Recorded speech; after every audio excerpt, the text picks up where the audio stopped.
আসসালামু আলাইকুম, সবাইকে স্বাগত জানাচ্ছি বিডি ফিউজে। আপনাদের সাথে আছি আমি সাবরিনা কাজী। রাশিয়া থেকে ইউরোপে গ্যাস সরবরাহের জন্য নির্মিত নর্ড স্ট্রিম 1 ও 2 গ্যাস পাইপলাইনে ছিদ্র হওয়ার খবরে উদ্বেগ তৈরি হয়েছে ইউরোপের দেশগুলোতে।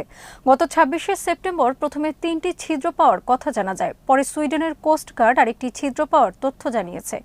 এ নিয়ে দুটি পাইপলাইনে মোট 4টি ছিদ্র পাওয়ার খবর জানা গেল। ইউক্রেন যুদ্ধের কারণে ইউরোপ যখন রাশিয়ার গ্যাস সরবরাহ নিয়ে কঠিন সংকট মোকাবেলা করছে, সেই মুহূর্তে পাইপলাইনের ছিদ্র হওয়ার ঘটনা ইউরোপের জন্য মরার উপর খাড়ার ঘা।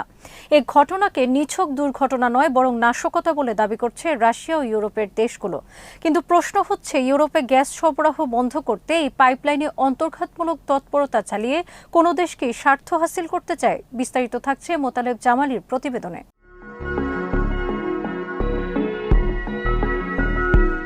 পাইপলাইনে নাশকতার ঘটনাকে কেন্দ্র করে চলছে পাল্টাপাল্টি দোষারোপ। ইউরোপ রাশিয়াকে, অন্যদিকে রাশিয়া যুক্তরাষ্ট্রকে দোষারোপ করছে, কিন্তু কোনো পক্ষই স্পষ্ট করে বলতে পারছে না প্রকৃতপক্ষে কারা এই কাজটি করেছে। প্রায় 1200 কিলোমিটার দীর্ঘ নর্ড স্ট্রিম 1 গ্যাস পাইপলাইন রাশিয়ার সেন্ট পিটার্সবার্গ থেকে উত্তর পূর্ব দিকে বাল্টিক সাগরের তলদেশ হয়ে গেছে জার্মানির উত্তর পূর্বাঞ্চলে। 2011 সাল থেকে এই পাইপলাইন চালু করা হয়। এই পাইপলাইনের মাধ্যমে রাশিয়া থেকে প্রতিদিন গড়ে সর্বোচ্চ 170 মিলিয়ন ঘনমিটার গ্যাস সরবরাহ করা হয় জার্মানিকে।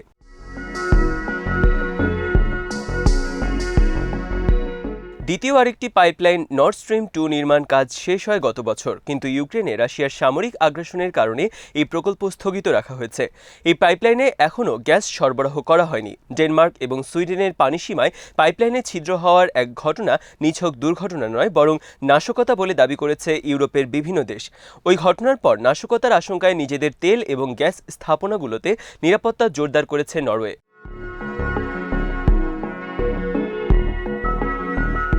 এসব ঘটনার জন্য যুক্তরাষ্ট্র এবং ইউরোপীয় ইউনিয়ন রাশিয়ার দিকে আঙুল তুলেছে। ইউরোপীয় নিরাপত্তা কর্মকর্তারা বলছেন, পাইপলাইনে ছিদ্র হওয়ার ওই এলাকায় সাগরে রাশিয়ার সাবমেরিনগুলো সবসময় ঘোরাফেরা করে। জার্মান সংবাদপত্র ডার স্পাইজেল বলেছে, পাইপলাইনের এই ছিদ্রগুলো তাৎক্ষণিকভাবে মেরামত না করা হলে লবণাক্ত পানি প্রবেশ করে পাইপলাইনের মারাত্মক ক্ষতি করবে। চিরদিনের জন্য এই দুটো পাইপলাইন ব্যবহারের অনুপযোগী হয়ে পড়তে পারে।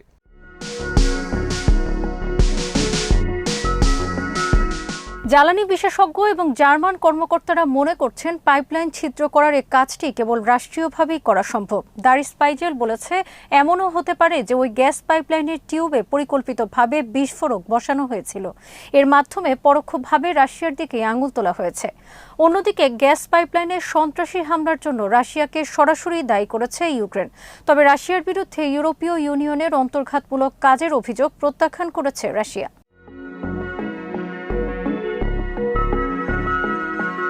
পাইপলাইনে নাশকতার জন্য যুক্তরাষ্ট্রের দিকে অভিযোগের আঙুল তুলেছে রাশিয়া। রুশ পররাষ্ট্র মন্ত্রণালয়ের মুখপাত্র মারিয়া জাখারোভা 29 সেপ্টেম্বর এক সাক্ষাৎকারে বলেছেন, ডেনমার্ক এবং সুইডেনের সমুদ্র সীমায় যেসব অঞ্চলে পাইপলাইনে ছিদ্র ধরা পড়েছে সেগুলো যুক্তরাষ্ট্রের নিয়ন্ত্রণাধীন এলাকা। যুক্তরাষ্ট্রের প্রেসিডেন্ট জো বাইডেন এই বছরের শুরুতে বলেছিলেন, রাশিয়ার তৈরি নতুন নর্ড স্ট্রিম 2 পাইপলাইন কখনো চালু করতে দেয়া হবে না।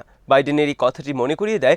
জাখারোভা বলেছেন, বাইডেন যে হুমকি দিয়েছিলেন সেটি তারা বাস্তবায়ন করেছে কিনা এর উত্তর দিতে হবে যুক্তরাষ্ট্রকে।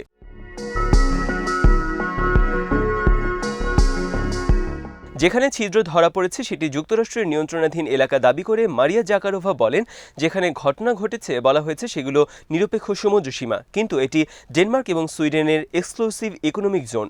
এই দেশ দুটি ন্যাটোর সদস্য, যেখানে যুক্তরাষ্ট্রের তৈরি অস্ত্র দিয়ে ভরপুর এবং যুক্তরাষ্ট্রের গোয়েন্দাদের নিয়ন্ত্রণাধীন। ওই অঞ্চলের পুরোপুরি নিয়ন্ত্রণ তাদের হাতে রয়েছে। রাশিয়ার এই অভিযোগ নাকচ করে দিয়েছে যুক্তরাষ্ট্র। গোয়েন্দা সূত্রের বরাত দিয়ে সিএনএন জানিয়েছে, রাশিয়ার কয়েকটি সাবমেরিন গত সপ্তাহে পাইপলাইন ক্ষতিগ্রস্ত হওয়ার এলাকার কাছাকাছি অবস্থান করে।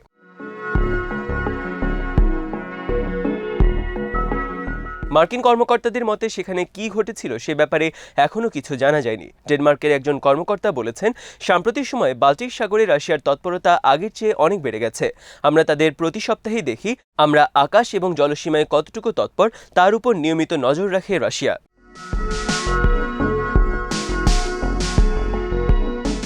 গ্যাসের জন্য রাশিয়ার উপর জার্মানির নির্ভরশীল থাকার বিরোধিতা করে এসেছে যুক্তরাষ্ট্র। কারণ ওয়াশিংটন আগে থেকেই বলে আসছে রাশিয়া ইউরোপে যে কোনো মুহূর্তে গ্যাস সরবরাহ বন্ধ করে দিতে পারে।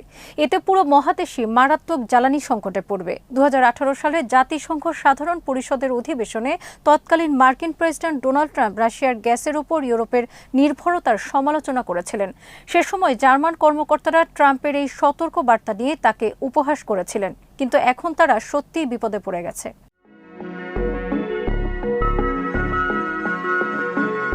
পাইপলাইন মেরামত করে শীতের আগে ইউরোপে গ্যাস সরবরাহ করা রাশিয়ার পক্ষে সম্ভব হবে কিনা তা নিশ্চিত নয়।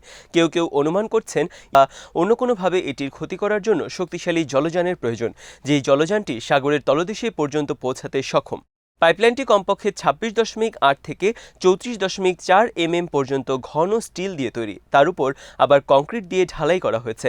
ফলে যেন তেন কোনো কিছু দিয়ে এতে ছিদ্র করা কারো পক্ষেই সম্ভব নয়। এ কারণেই ইউক্রেন অভিযোগ করেছে রাশিয়াই এই কাজ করেছে। প্রেসিডেন্ট জেলেনস্কি উপদেষ্টা মিখাইলো পদলিয়েক বলেছেন, এটি ইউরোপের প্রতি রাশিয়ার একটি আগ্রাসন।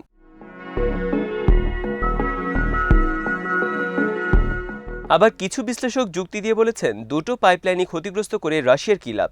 এতে বরং তারা ব্যবসায়িক দিক থেকে চরম ক্ষতির শিকার হবে। তারা মনে করেন ইউক্রেন বা পশ্চিমা দেশগুলো এই ধরনের কাজ করার ক্ষমতা রাখে, তাদের কাছে সেই ধরনের প্রযুক্তি বা জলযান রয়েছে। বিশেষ করে যুক্তরাষ্ট্রের নেভি সিল এই ধরনের কাজে অত্যন্ত পারদর্শী।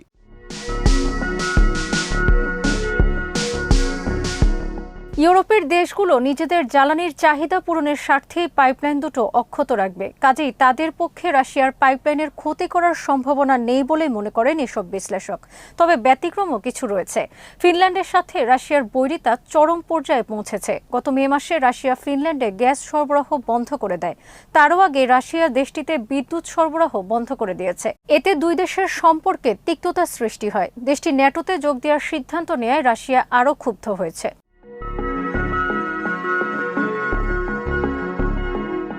ফিনল্যান্ড রাশিয়ার পাইপলাইনে ছিদ্র করে দেওয়ার মতো ঝুঁকি নেবে তাও অনেকে বিশ্বাস করতে চাইছে না। বাল্টিক দেশগুলোর সাথে রাশিয়ার সম্পর্কের অবনতি হলেও এসব দেশ এত বড় ঝুঁকি নিতে চাইবে না। স্বাভাবিকভাবে প্রশ্ন ওঠে, আসন্ন শীতে জ্বালানিকে পুঁজি করে ইউরোপের উপর রাশিয়ার কর্তৃত্ব খর্ব করতে যুক্তরাষ্ট্রই পাইপলাইন ফুটো করে দিয়ে এটাকে অকেজো করে দিতে চাইছে।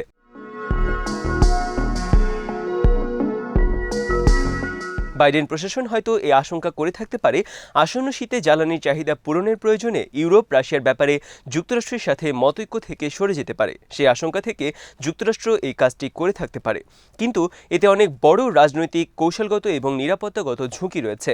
বর্তমানে ইউরোপে এলএনজি সরবরাহের বড় খেলোয়াড়ে পরিণত হয়েছে যুক্তরাষ্ট্র। শীত সামনে রেখে ইউরোপের দেশগুলো যুক্তরাষ্ট্রের এলএনজি দিয়ে তাদের ট্যাঙ্কারগুলো পূর্ণ করে রেখেছে। ইউরোপে এই এলএনজি যাচ্ছে ফ্রান্স দিয়ে, দ্বিতীয় রুটটি হচ্ছে স্পেন এবং নেদারল্যান্ডস।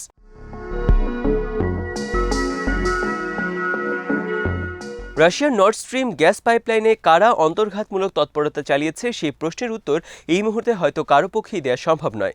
কিন্তু ইউরোপ তাদের চিহ্নিত শত্রু দেশের কাছ থেকে 37 বছর ধরে গ্যাস নিচ্ছে, সেটি ইউরোপের বড় ব্যর্থতা এবং দায়িত্বহীন কাজ বলে মনে করছেন বিশ্লেষকরা।